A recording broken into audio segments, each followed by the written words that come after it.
அதிசயமாக மிதந்த கோடாரி. தீர்க்கதரிசிகளின் புத்திரர் எலிசாவிடம், இந்த இடம் நாம் வசிக்கப் போதுமானதாக இல்லை. எனவே யோர்தான் நதிக்கு அருகில் ஒரு பெரிய இடத்தை கட்டுவோம் என்றார்கள். அவர்களில் ஒருவர் ஒரு மரத்தை வெட்டிக் கொண்டிருந்தபோது இரும்பு கோடரியின் முனை கைப்பிடியிலிருந்து பறந்து தண்ணீரில் விழுந்தது. அவர் பயந்து போனார். ஐயோ, என் ஆண்டவரே, இது இரவலாக வாங்கப்பட்டது என்று அவர் கூறினார். எலிசா அமைதியாக வந்து, அது எங்கே விழுந்தது என்று கேட்டார். அந்த மனிதன் அந்த இடத்தைச் சுட்டிக்காட்டினான். எலிசா ஒரு கிளையை வெட்டி ஆற்றில் எறிந்தார்.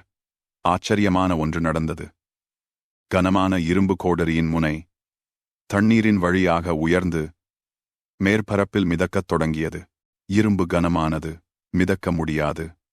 ஆனால் அது கடவுளின் வல்லமையால் மிதந்தது. எலிசா, அதை எடுத்துக்கொள் என்றார். அந்த மனிதன் தன் கையை நீட்டி கோடரியின் முனையை எடுத்து நிம்மதியடைந்து கடவுளின் வல்லமையைக் கண்டு வியந்தான். சிறிய பிரச்சனைகளிலும் இயேசு அக்கறையுள்ள கடவுள்.